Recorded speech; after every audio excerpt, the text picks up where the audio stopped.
نواب صاحب جی آپ کی داستان میں دکھ ہے. جی والد کا رتبہ مطلب ایک سایہ. جی آپ کی اپنی عمر بھی کافی ہے صحیح تو فرمایا، ظاہر ہے والد کی عمر بھی. بالکل مناسب، صحیح فرمایا آپ نے.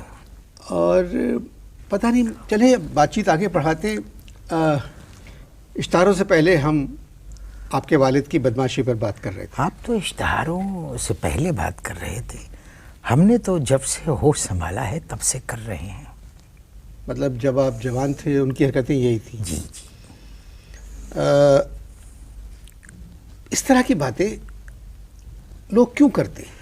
بھائی دیکھیے، جس طرح ہر مرد کی کامیابی کے پیچھے ایک عورت کا ہاتھ ہوتا ہے، بالکل اسی طرح سے ہر بزرگ کی بدمعاشی کے پیچھے ایک حکیم کا ہاتھ ہوتا ہے. ہمارے جو والد صاحب ہیں ان کے ایک دوست ہیں حکیم، ہیں شریف آدمی، نیک آدمی ہیں، لیکن وہ اپنی بدمعاشی دوسروں سے کرواتے ہیں. تو انہوں نے کیا کیا؟ کس نے؟ آپ کے ابو نے.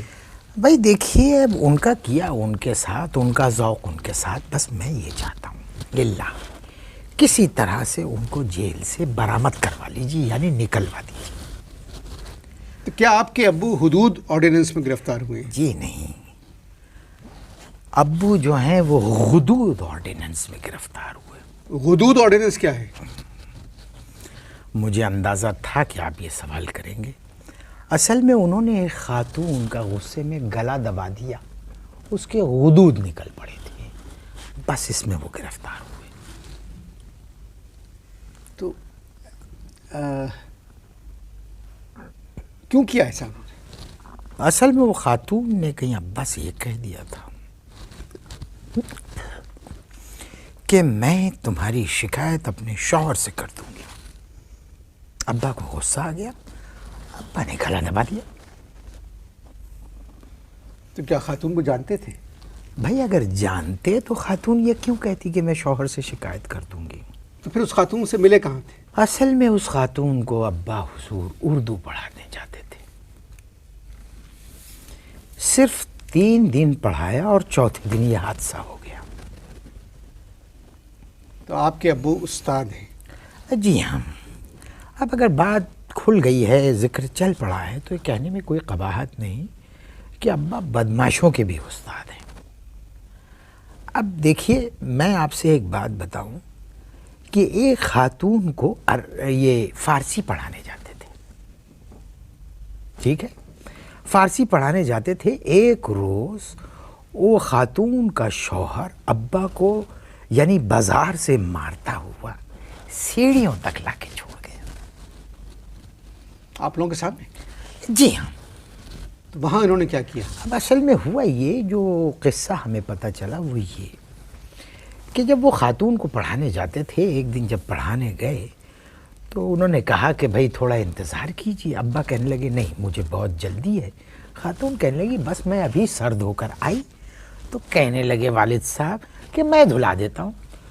بس اس نے کہا اچھا ذرا توقف کیجیے. بٹھایا والد صاحب کو، دوسرے کمرے میں گئی، جا کے شوہر کو ٹیلی فون کیا. 15 منٹ بعد شوہر صاحب تشریف لائے اور جانوروں کی طرح سے، اللہ معاف کرے، والد صاحب کو کوٹتے ہوئے گھر کی یعنی دہلیز پر چھوڑ کے چلے گئے. کس قسم کے انسان ہیں آپ کے والد صاحب؟ اب دیکھیے وہ کس قسم کے انسان ہیں یہ تو اللہ بہتر جانتا ہے، یہ وہ جانے، ان کا ذوق جانے. بس آپ کسی طرح سے انہیں چھوڑوا دیجیے.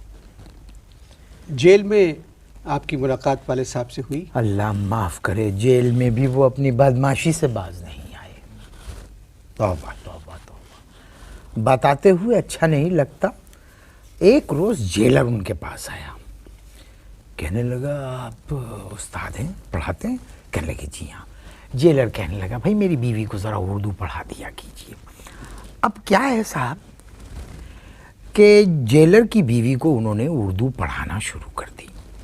ایک دن جیلر کی بیوی جیلر کے پاس آئی اور کہنے لگی سنیے یہ جو مجھے پڑھاتے ہیں یہ درمیان میں مجھے عجیب عجیب قسم کے اشعار سناتے ہیں. اچھا کس قسم کے اشعار؟ اب یہ ظاہر ہے کوئی ہودہ تو ہو نہیں سکتے، کوئی بےہودہ ہی اشعار ہوں گے. تو جیلر صاحب نے ایک ٹیپ ریکارڈر نکال کے اپنی بیگم کو دیا، کہنے لگے سنو جب وہ یہ اشعار پڑھائیں اسے ریکارڈ کر لینا۔ اب بیگم نے کیا کیا کہ والد صاحب نے کہیں پڑھ دیا ہوں گے اشعار، ٹیپ کر لیا، وہ جیلر صاحب کو سنا دیا۔ علمان الحفیظ، علمان الحفیظ، سنا ہے کہ والد صاحب کی چیخیں جیل میں تمام قیدی سن رہے تھے، بہت کٹے۔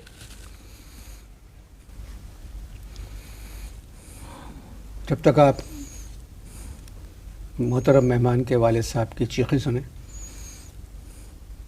ملتے ہیں تھوڑی دیر بعد۔ جی نواب صاحب، وقفہ ختم ہو گیا۔ جی جو کچھ آپ نے اپنے والد صاحب کے لیے فرمایا ہے،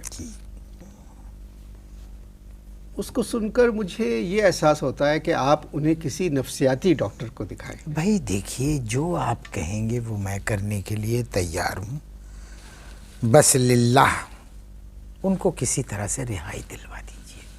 پڑھے لکھے ہیں؟ ارے لعنت ہے ایسی تعلیم پر، ایم اے کی 1 ڈگری، کورٹ کی 300 ڈگریاں۔ تو پھر یوں کریں کہ ان کو تھوڑے دن جیل میں رہنے دیں، کیا پتہ وہ معزز شہری بن کے نکلیں۔ ارے صاحب، ہر دفعہ ہم یہی سوچتے ہیں کہ اب جب وہ نکلیں گے تو معزز شہری ہو جائیں گے، لیکن باہر نکلتے ہی کسی نہ کسی معزز شہری کے ساتھ کوئی نہ کوئی حرکت کر گزرتے ہیں۔ آپ کے ابا کی داستان بہت دکھ بھری ہے۔ اب آپ خود بتائیں میں کیا کر سکتا ہوں آپ کے ابا کے لیے؟ میں آپ کے ابا کے لیے کیا کر سکتا ہوں؟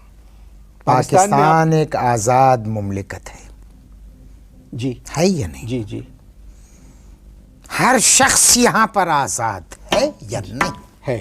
تو پھر میرے ابا کیوں اندر ہے؟ جو حرکتیں آپ کے ابا سے سرزد ہوئی ہیں، ان حرکتوں کو سن کر ایک بات تو کہنا پڑتی ہے، وہ سزا کے مستحق ہے۔ ایک استاد بڑا معتبر پیشہ ہے۔ ارے نہیں، کہاں نکل گئے آپ بھائی؟ ارے وہ استاد ہرگز نہیں ہے، استغفر اللہ، توبہ، استاد نہیں ہے، اپنے آپ کو کہتے ہیں کہ استاد ہیں۔ تھوڑا بہت اردو آتی ہے، تھوڑی سی فارسی آتی ہے، بس اپنے آپ کو کہتے ہیں میں استاد ہوں۔ ابھی پچھلے دنوں کا ذکر ہے کہ میرے سسر بیٹھے ہوئے تھے اور ساس بیٹھی ہوئی تھی۔ میری ساس سے کہنے لگے میں آپ کو عربی پڑھاؤں گا۔ اب پوچھئے سسر نے کیا کیا میرے؟ کیا کہا؟ اپنی بیگم کو سکھر بھیج دیا کہ اس سے کچھ پڑھنے سے بہتر ہے تم سکھر میں رہو۔ اس کا مطلب ہے سارا خاندان ان کی حرکتوں سے واقف ہے۔ ارے صاحب بس کیا عرض کروں، تھوڑے دن پہلے کراچی کے ایک 5 اسٹار ہوٹل کا قصہ ہے۔ بو والا جوتا پہنے ہوئے ابا، آڑا پاجامہ، کالی شیروانی، کالی دوپلی والی ٹوپی، ایسے ہی ہو لیا، کھڑے ہوئے سوئمنگ پول پہ نظارہ کر رہے تھے۔ اب وہاں پر ایک لڑکی نہا رہی تھی، ٹھیک ہے؟ اب اس نے اس طرح کوئی اشارہ کیا، ابا کو نہیں معلوم تھا کہ اس لڑکی کا منگیتر ابا کے پیچھے کھڑا ہے۔ اشارہ اس نے اپنے منگیتر کو کیا، ابا سمجھے کہ مجھے اشارہ کیا، ابا سوئمنگ پول میں کود گئے، پاجامہ کرتے سب سمیت کود گئے۔ ان کے اوپر کودا اس لڑکی کا منگیتر، آدھا پانی پول کا چھپاکے سے باہر۔ اللہ معاف کرے، 22 دن جیل میں رہے۔ کیوں کرتے ہیں ایسی حرکتیں؟ پتہ نہیں، عموماً لوگ کہتے ہیں کہ اب پاگل ہیں، مینٹل ہیں۔ پاگل، مجھے لگتا ہے کہ پاگل ہاں بالکل ہو سکتا ہے۔